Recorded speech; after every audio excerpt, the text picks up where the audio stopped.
Intelligence reports from the conquered Eltaran system painted these humans as resourceful, describing how they had rapidly progressed from primitive chemical rockets to functional warp drives within a single century. Most species took 3 times as long. The reports also noted their unusual political structure, fractious and competitive internally, yet somehow unified when facing external threats. Xeraxis dismissed these observations with a flick of his primary manipulator appendage. Interesting specimens, perhaps, but ultimately insignificant, he remarked to his second-in-command, Sub-Commander Vexus. We will add their biological distinctiveness to our research archives before repurposing their worlds. Vexus, younger and less decorated than her commander, studied the holographic representation of Earth's defenses with more care. The intelligence brief mentions unusual technological development patterns, High Commander. They appear to incorporate and improve upon technologies from multiple sources rather than following a linear progression. Scavengers, then, Xeraxis clicked dismissively, harvesting the achievements of greater civilizations without true understanding. Such species are common and easily subdued.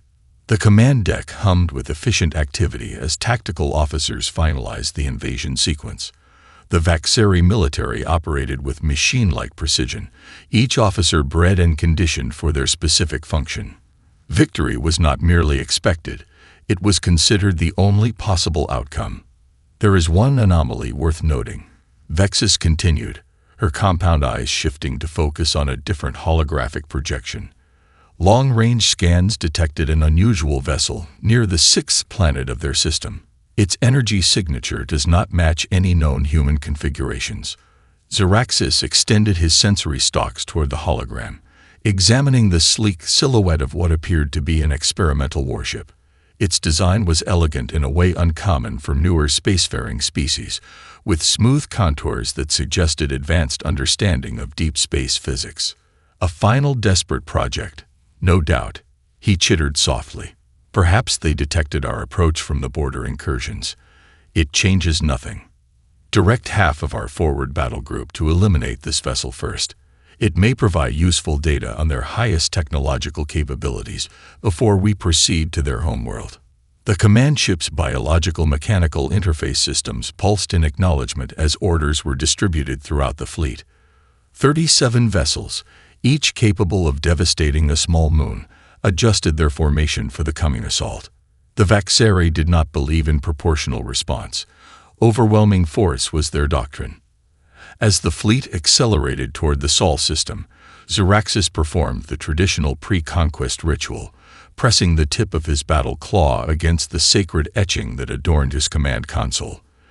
The ancient glyphs, carved into metal salvaged from the First World the Vaxeri had conquered, represented an unbroken chain of victories stretching back through generations of commanders.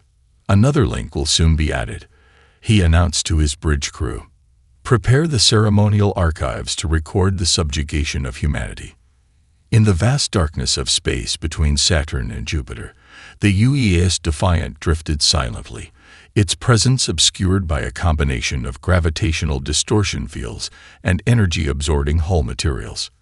Inside, Admiral Chen and her crew prepared for an encounter that would either mark the end of human independence or the beginning of a legend that would echo across the stars. Neither Xeraxis nor Chen could possibly predict how profoundly their coming battle would reshape the power dynamics of an entire galaxy. Admiral Chen moved through the ship's Combat Information Center, where tactical specialists hurriedly processed the latest intelligence updates. Holographic displays showed the Vaxeri fleet's approach vector, their formation suggesting a standard encirclement strategy. The 3 support vessels, Edinburgh, Tanlong, and Nairobi, transmitted confirmation of their defensive positions near Saturn's largest moons. They're moving faster than anticipated, reported Commander Jackson, her tactical officer. His dark features were illuminated by the blue glow of sensor readouts. At current velocity, we have 43 minutes until contact. Chen nodded, her expression betraying nothing of the anxiety churning in her stomach. Status of the adaptive defense grid. Online but untested against Vaxeri weapons, Jackson replied. AI is running final simulations based on data from previous Vaxari conquests. But simulations aren't reality. Chen finished for him. I know. The Admiral paused at a workstation where Lieutenant Kamala Patel was fine-tuning the ship's gravitational compression cannon. Technology reverse-engineered from fragments of a mysterious derelict vessel found drifting in the Kuiper Belt 3 years earlier. Earth's brightest minds had barely grasped its basic principles, let alone mastered its application. "Lieutenant, give me some good news," Chen said. Patel looked up, dark circles under her eyes, evidence of sleepless nights. If it works as designed, one shot could disable or destroy a Vaxari heavy cruiser. But the power requirements are enormous, and the targeting system requires precision we've never attempted in combat conditions. And if something goes wrong? Patel's expression was grim. Best case, the weapon doesn't fire. Worst case, we create a localized gravitational anomaly that crushes the Defiant like an eggshell. Chen placed a reassuring hand on the young officer's shoulder. Then we make sure nothing goes wrong. The Admiral continued her inspection, stopping briefly at each critical station. Every crew member worked with focused intensity, aware that humanity's survival might hinge on their individual performances. The Defiant wasn't just Earth's most advanced warship. It represented a fundamental shift in human approach to space combat. For centuries, military theorists had pursued superior firepower and defensive capabilities.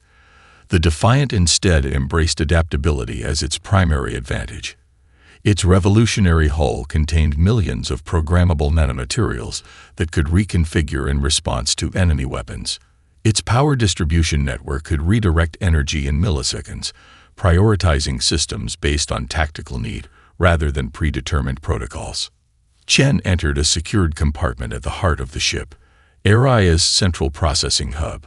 Unlike traditional AI cores housed in conventional server banks, Aria's quantum processors were distributed throughout the Defiant structure, but this chamber contained the consciousness nexus that unified the system.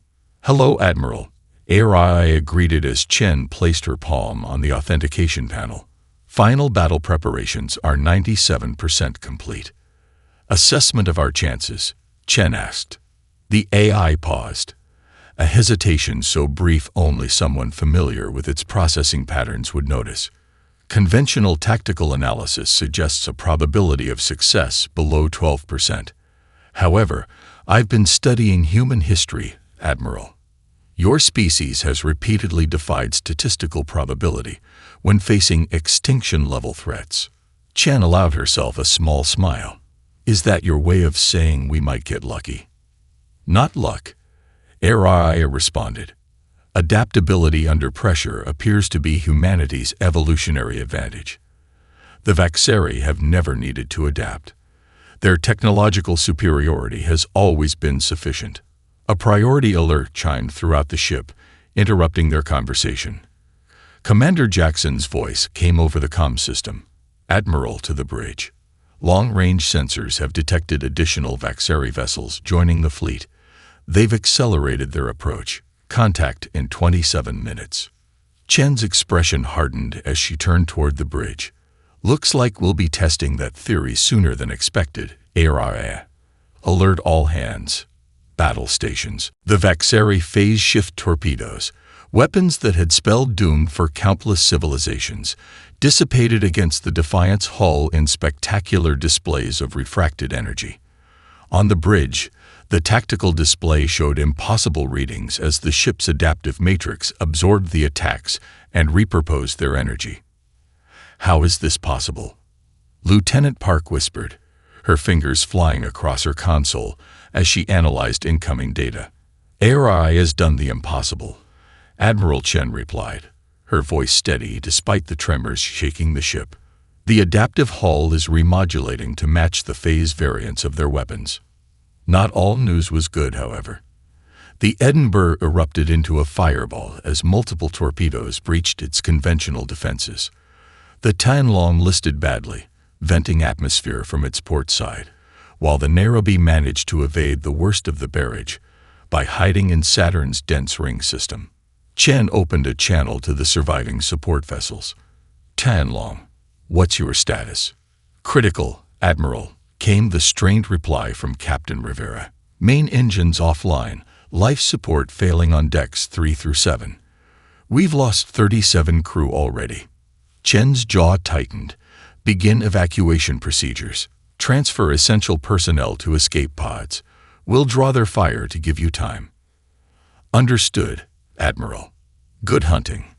On the Vaxeri command ship, High Commander Xeraxis loomed over his tactical officers, mandibles clicking rapidly, a sign of agitation rarely seen in Vaxeri leadership.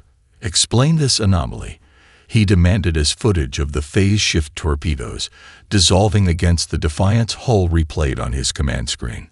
His weapons officer's carapace paled. Unknown technology, High Commander. The human vessel appears to be learning from each attack. Impossible. Redirect 12 vessels to focus fire on the primary human ship. Deploy gravitic shredders. Back on the Defiant, Araya's voice remained eerily calm as damage reports flooded in. Admiral, I'm detecting a new energy signature from the Vaxeri fleet. Based on records from the Centauri massacre, these appear to be gravitic weapons designed to tear apart molecular bonds. Can we counter them? Chen asked, gripping her chair as the ship executed another evasive maneuver. Uncertain. I need approximately 17 seconds to analyze and adapt. Chen nodded to Lieutenant Reyes. Give Araya those seconds. Full thrusters, evasive pattern delta. The Defiant surged forward, its engines pushing beyond safety parameters as it weaved between the massive Vaxeri vessels. The maneuver was so unexpected that the alien fleet momentarily lost tracking, their formation breaking as individual captains attempted to reacquire their target. This isn't standard combat doctrine, Sub-Commander Vexus observed on the Vaxeri command ship. They're not following any recognizable pattern. Xeraxis hissed in frustration. Because they have no pattern. They're improvising like primitives. Yet effective primitives, Vexus noted, earning a warning glare from her superior. As the gravitic shredders launched, devices that resembled metallic jellyfish trailing energy tendrils, the Defiant suddenly reversed course, charging directly toward the Vaxeri line. The unexpected maneuver caused several shredders to collide with one another, their destructive energies canceling out in spectacular eruptions of light. Araya, status on countermeasures, Chen demanded as the ship shuddered violently around her. Adaptation complete. Reconfiguring hull matrix now. The Defiant's surface rippled like liquid metal, nanomaterials shifting to create a lattice pattern that dispersed the gravitic forces trying to tear it apart. When the remaining shredders made contact, they still caused damage. Hull breaches on decks 4 and 7, power fluctuations throughout the ship, but the Defiant remained intact and operational. On the Vaxeri command ship, a silence fell over the bridge that no officer had ever experienced before. For the first time in living memory, their most reliable weapons had failed to destroy an enemy vessel on first contact. High Commander, Vexus said quietly, I believe we may need to reconsider our approach. Xerax's compound eyes narrowed as he studied the human vessel that had done the impossible. No, deploy the neural disruptors. Let's see if their minds are as adaptable as their technology. The neural disruptors launched from the Vaxeri fleet like swarms of luminescent insects, their energy signatures pulsing with patterns designed to interface with and overload organic neural systems. Unlike conventional weapons, these were specifically calibrated to attack crew rather than hardware, a tactic that had rendered countless enemy vessels lifeless, drifting hulks before Vaxeri boarding parties claimed them. Neural disruptors detected, Araya announced, a new urgency in the AI's voice. These weapons target organic brain patterns directly. Standard shields will not be effective. I know what they are, Chen responded grimly. She had reviewed the final, fragmented transmissions from the Arcturus colony before it fell silent 3 years ago. Can you counter them? Working on it, Araya replied. I've been analyzing neural patterns from conquered species. The disruptors operate on specific frequency bands that Less theory, more action.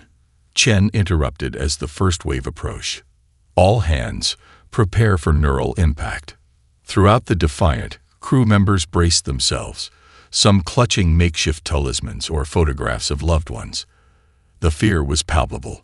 Neural disruptors were notorious for the excruciating pain they caused before rendering victims comatose. The first wave struck, and Chen felt a momentary pressure behind her eyes, like the onset of a migraine. But nothing more. Around the bridge, crew members exchanged confused glances as they realized they remained unaffected. "ARI?" Chen questioned. "I've reconfigured the ship's internal field generators to emit a counter-frequency," the AI explained. "It's creating a protective buffer around organic neural patterns. However, the countermeasure requires significant power to maintain." Lieutenant Commander Yamamoto looked up from his engineering station. "We're already redirecting power from non-essential systems. If we maintain this counter-frequency, our weapons will be operating at reduced capacity." Chen made her decision instantly. "Keep the countermeasure active. We can't fight if we're drooling vegetables." On the Vaxeri command ship, tactical officers reported the unexpected failure of their neural disruptors. Xeraxis slammed his manipulation appendage against his command console, cracking its surface. "Impossible. Deploy a second wave at increased intensity." Sub-Commander Vexis studied the sensor readings with increasing concern. "High Commander, the human vessel appears to be generating a counter-frequency we've never encountered before. It's as if they specifically prepared for our neural technology." "That's absurd," Xeraxis hissed. "No species has ever successfully shielded against neural disruptors." Until now, Vexis observed quietly. The Defiant executed another series of evasive maneuvers, positioning itself to protect the damaged Nairobi as the surviving crew from the Tianlong evacuated in escape pods. The human vessel's movements were increasingly erratic, not the predictable patterns of programmed evasion, but the unpredictable choices of a commander willing to take calculated risks. Inside the Defiant, Chen felt the ship groan around her as structural integrity fields struggled to compensate for stresses beyond their design parameters. Warning indicators flashed across multiple stations, but the crew worked with focused determination, making adjustments and repairs even as the battle raged. "Admiral," Lieutenant Park called out, "I'm detecting unusual energy signatures from 6 Vaxeri vessels. They're moving to surround us in a hexagonal formation." ARI's analysis appeared on the main tactical display. "They appear to be preparing for a synchronized attack, likely attempting to overwhelm our adaptive capabilities by striking from multiple vectors simultaneously." Chen's mind raced through potential countermeasures. Standard doctrine would suggest retreat to a defensible position, but that would leave the evacuation pods vulnerable. Instead, she tapped her console, bringing up a three-dimensional tactical map of the battlefield. "ARIA, can you predict which sections of our hull would be targeted in a synchronized attack?" With 87% accuracy, yes. "Then let's give them something they've never seen before." Chen's lips curved into a determined smile. "Prepare for Operation Chameleon." Operation Chameleon was a desperate gambit, conceived during late-night theoretical discussions between Admiral Chen and ARIA months before the Vaxari arrived. Now it would face its trial by fire. "Charge the gravitational compression cannon to 40%, Chen ordered, "but don't engage targeting systems." Commander Jackson looked up in confusion. "Admiral, at 40%, the cannon won't have sufficient yield to damage their capital ships." "We're not trying to destroy them yet," Chen replied. "ARIA, begin hull reconfiguration. Pattern Chameleon Alpha." The Defiant's adaptive hull began shifting in a manner unlike anything seen before. Rather than uniformly adapting to counterattacks, different sections began mimicking the energy signatures of various Vaxari weapon systems. To enemy sensors, it would appear as though the human vessel was deploying Vaxari technology. "Probes away," Lieutenant Reyes announced as the Defiant launched a cluster of small devices that scattered toward the encircling Vaxari ships. On the Vaxari command vessel, Tactical officers reported in confused tones as their sensors detected contradictory readings from the human ship. High Commander, the human vessel appears to be deploying countermeasures identical to our own weapons signatures, one officer reported, his mandibles clicking in confusion. Xeraxis stormed to the sensor station, pushing the officer aside to see for himself. Impossible. They cannot have replicated our technology so quickly. Sub-Commander Vexis moved to her commander's side, examining the readings with practiced calm. It appears to be a form of sensor deception. The question is, what are they hiding? Her answer came moments later as the Defiance probes detonated in precisely calibrated electromagnetic pulses. Each pulse was uniquely tuned to the specific frequency of the Vaxeri vessel nearest to it, based on data ARIA had gathered during the battle. 3 Vaxeri ships immediately went dark, their biomechanical systems overloaded by the targeted electromagnetic attack. 2 more suffered partial systems failures, their weapons arrays rendered temporarily inoperable. Now, Lieutenant Reyes. Chen commanded, target the gravitational compression cannon on coordinates XJ227. The coordinates weren't centered on any Vaxeri vessel, but rather on a seemingly empty point in space between 2 of their capital ships. When the cannon fired, it created a localized gravitational distortion that pulled the disabled Vaxeri vessels toward each other. Their hulls crumpled as they collided, secondary explosions rippling across their structures as damaged power cores breached. On the Defiance bridge, a cheer went up from the crew, their first decisive victory against the supposedly invincible Dominion. Chen allowed them this brief moment of celebration before redirecting their focus. Damage report, she called out, her voice cutting through the jubilation. Lieutenant Commander Yamamoto's response sobered the mood instantly. Hull breaches on decks 5 through 9, Admiral. Significant damage to portside energy conduits. The gravitational cannon is operating at reduced capacity. Even at 40%, the power draw strained our systems beyond safety parameters. Chen nodded grimly. What about the adaptive matrix? Can it maintain the countermeasures against their neural disruptors? For now, Araya responded, but the matrix is approaching material fatigue. The nanomaterials weren't designed for sustained reconfiguration at this intensity. On the Vaxeri command ship, Xeraxis faced the first real crisis of his military career. 5 vessels lost in a single engagement, an unprecedented casualty rate against any opponent, let alone a supposedly primitive species. Reconfigure our formation, he ordered, his voice harsher than usual. All vessels to execute random evasive patterns. Do not maintain fixed positions relative to one another. And the human vessel? Vexis inquired. Xeraxis studied the tactical display, his compound eyes narrowing. They've shown impressive adaptability and surprising knowledge of our technologies. But their vessel is clearly damaged, and every species has its breaking point. He turned to his weapons officer. Prepare the quantum destabilizer. Vex's carapace paled. High Commander, we've never deployed that weapon in such proximity to our own vessels. The effects could be unpredictable. So is continuing to underestimate our enemy, Xeraxis replied coldly. The time for conventional tactics is over. The quantum destabilizer was the Vaxeri's most closely guarded weapon technology, a device that disrupted the fundamental forces binding matter together. Its deployment was typically reserved for sieges against heavily fortified planetary installations, not ship-to-ship combat where the effects could potentially spread unpredictably. On the Defiance bridge, Araya's voice took on an urgent tone. Admiral, I'm detecting an unusual energy buildup in the Vaxeri command vessel. Comparing to known weapons signatures, this is beyond anything previously recorded. Chen's expression darkened. They're escalating. Recommendations. Unknown, Araya admitted, a rare concession from the advanced eye. I have insufficient data to predict the weapon's effects or formulate a reliable countermeasure. Lieutenant Yamamoto spoke up from his engineering station. Admiral, I've been reviewing the theoretical physics data we received from the Proxima research outpost. If this is what I think it is, a quantum-level destabilizer, conventional defenses would be useless. What about unconventional defenses?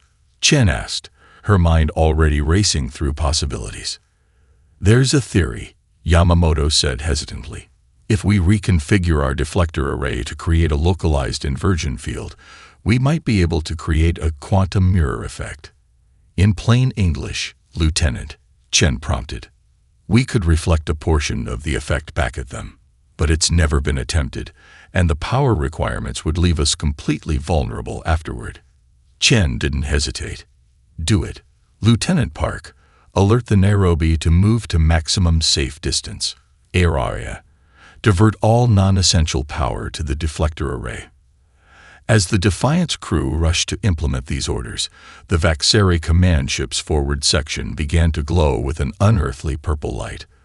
The quantum destabilizer, a weapon that had shattered moons in previous Vaxeri conquests, powered up for its first use against a single enemy vessel. High Commander, Vexus cautioned, our simulations indicate a 31% chance of destabilization feedback affecting our own vessels. Acceptable risk, Zeraxis replied coldly. Fire when ready. The destabilizer released its energy not as a conventional beam or projectile, but as a rippling distortion in space itself, a wave of altered quantum states that propagated toward the Defiant at near-light speed. Brace for impact, Chen ordered as the wave approached. The deflector array activated, creating its own distortion field that intercepted the Vaxeri weapon. The two forces collided in a spectacular display that temporarily blinded optical sensors on both sides. For a moment, it seemed as though the entire battlefield had been frozen in time as conventional physics temporarily surrendered to quantum chaos. When normal space reasserted itself, the results defied all expectations. The Defiant had survived, though its deflector array had completely burned out and multiple systems were offline. But the reflected portion of the quantum destabilization had created an expanding wave that caught 4 Vaxeri vessels in its path. The effect was catastrophic. Their hulls didn't simply break apart. They unraveled at a molecular level, matter dissolving into constituent particles in an eerily beautiful display of destruction. On his command ship, Zeraxis witnessed something no Vaxeri military commander had ever seen. 4 of his vessels eliminated in a single moment, not by enemy weapons, but by the reflection of his own attack. Impossible, he whispered, his normally precise speech patterns faltering. Vexus moved to the main tactical display, her compound eyes rapidly assessing the changed battlefield. High Commander, we've lost 26% of our initial force. I know what you recommend, Zeraxis interrupted harshly. But retreat is not an option. The Dominion has never failed to conquer a target system. Then perhaps, Vexus suggested carefully, we should reconsider our approach. This enemy clearly possesses technological knowledge beyond our intelligence assessments. Aboard the Defiant, the mood was far from triumphant despite their successful defense. Multiple systems had failed, and the ship drifted partially disabled as emergency repair teams worked frantically to restore basic functionality. Admiral, Lieutenant Reyes reported grimly, weapons systems are offline. Propulsion is at 17%. Life support is stable but operating on backup systems. Chen nodded, surveying the damage reports flowing into her command console. And the Vaxari. They've ceased firing, Admiral. They appear to be regrouping. They're adapting, Chen murmured. Just like we are. The makeshift medical bay that had once been the ship's mess hall was filled beyond capacity.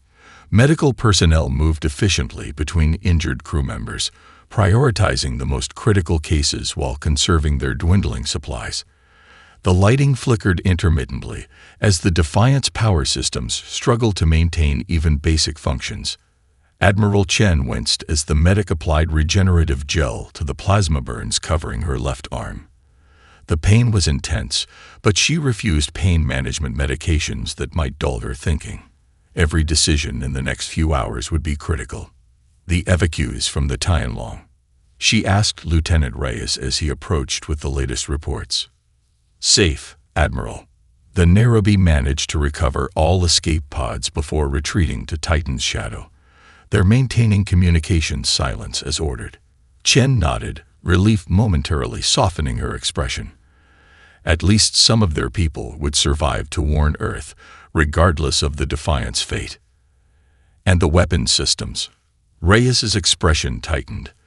Lieutenant Commander Yamamoto reports he can restore minimal functionality to the gravitational cannon, but only for a single shot at most.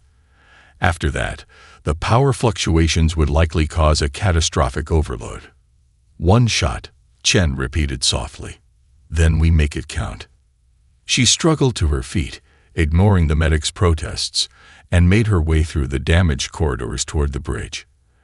Emergency bulkheads had sealed off sections exposed to vacuum, and repair crews worked frantically to restore critical systems. Every crew member she passed straightened slightly at her approach, drawing strength from their commander's determination. On the bridge, the situation was grim but controlled. Officers monitored their stations with the focused intensity of professionals who understood the stakes.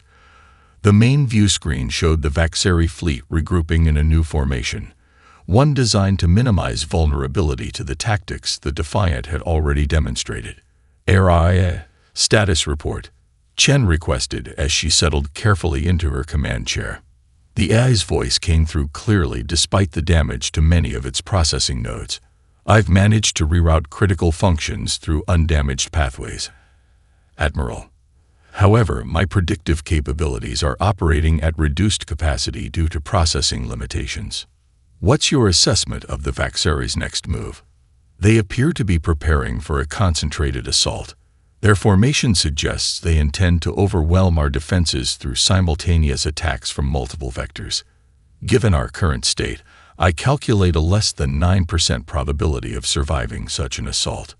Chen studied the tactical display, noting how the surviving Vaxeri vessels had arranged themselves into an attack formation that would be nearly impossible to counter in the Defiant's damaged state. The logical move would be to attempt retreat, to preserve what they had learned for Earth's defense. But retreat would mean abandoning the evacuation pods still making their way toward the relative safety of Saturn's moons. "Lieutenant Park, open a secure channel to Earth Command," Chen ordered. "Transmit all battle data, technical specifications, and ARI's analysis of Vaxeri weaknesses. Priority encryption, maximum compression."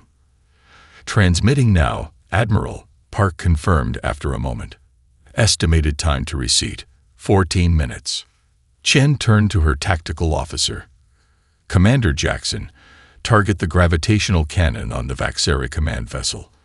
I want a firing solution that maximizes collateral damage to any support ships in close proximity." Jackson worked his console with practiced efficiency. "Targeting solution calculated, Admiral. But at our current position, the effective range is marginal at best." "Then we'll need to get closer," Chen said simply. "Helm, plot an intercept course. All power to forward shields and propulsion." A stunned silence fell over the bridge as the implications became clear. They weren't retreating. They were charging directly into the heart of the enemy fleet on what would almost certainly be a suicide run. Chen activated the ship-wide communication system. "All hands, this is Admiral Chen. In approximately 12 minutes, we will engage the enemy in what may be our final action. I won't lie to you. Our chances are slim.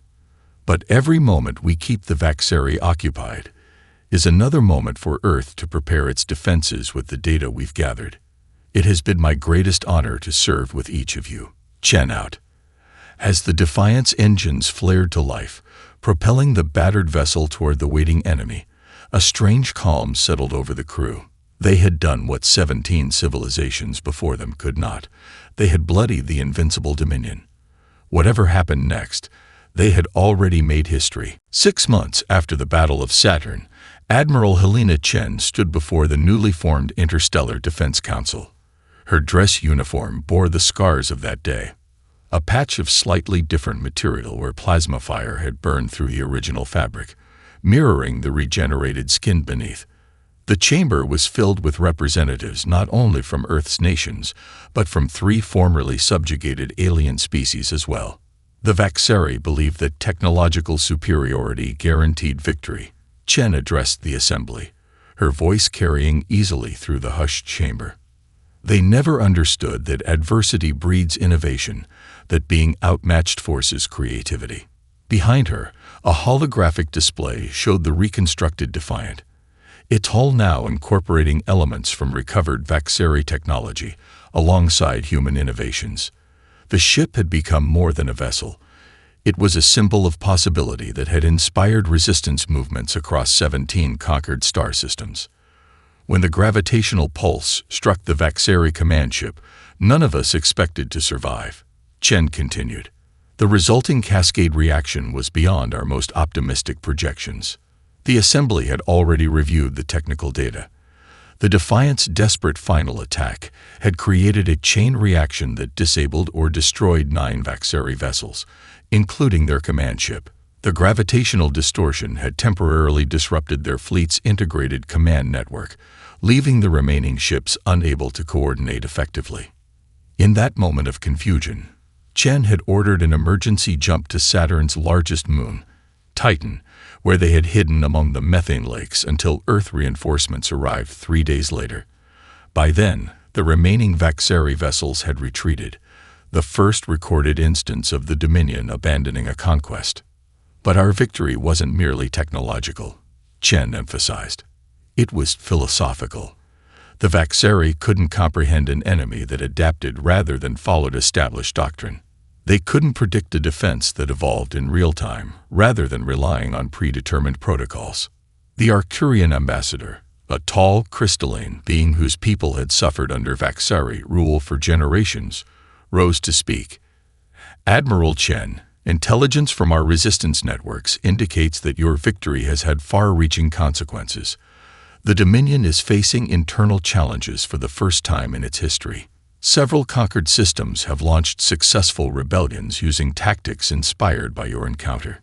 Chen nodded acknowledgement. We've received similar reports. The myth of Vaxeri invincibility has been shattered, and with it, their greatest weapon, the fear that led so many civilizations to surrender without fighting. The newly promoted Captain Rice entered the chamber, carrying a secure data module. He approached Chen and handed it to her with a formal salute before taking his position among the Earth delegation.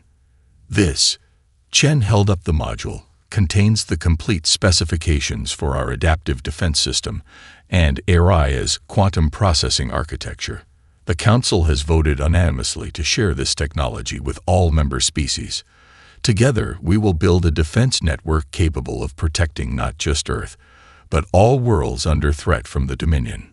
The announcement was met with approving murmurs from the assembled representatives. What had begun as Earth's desperate last stand had evolved into the foundation for an unprecedented interspecies alliance. As the session concluded, Chen found herself approached by Sub-Commander Vexus, now self-declared Commander Vexus after the fracturing of the Vaxeri command structure. The alien wore civilian attire rather than military carapace, representing the growing dissident faction within Vaxeri society. Admiral, Vexus greeted her with the formal hand gesture of her people. Your species continues to surprise us. We expected retribution. Instead, you offer alliance even to former enemies. Chen studied the Vaxeri carefully. Adaptability means recognizing when circumstances change, Commander. Your faction's rejection of the Dominion's conquest philosophy represents exactly the kind of evolution we believe in. Many of my people still cling to the old ways, Vexus admitted. They cannot accept that an established power could be defeated by a younger species. Then they'll be defeated again, Chen replied simply. Because the lesson of the Defiant isn't that humans are exceptional. It's that adaptation always trumps stagnation, no matter the species. As they gazed through the chamber's vast windows at the reconstruction efforts, humans working alongside former adversaries to build something greater than any could achieve alone. Chen reflected on how the universe had changed in just 6 months. The Defiant hadn't just saved Earth, It had ignited a transformation that was spreading across the stars, challenging centuries of established power structures. The once invincible Dominion had encountered one small warship and discovered a truth that would forever alter the course of galactic history. True strength lies not in overwhelming force, but in the ability to adapt, to learn, and to evolve.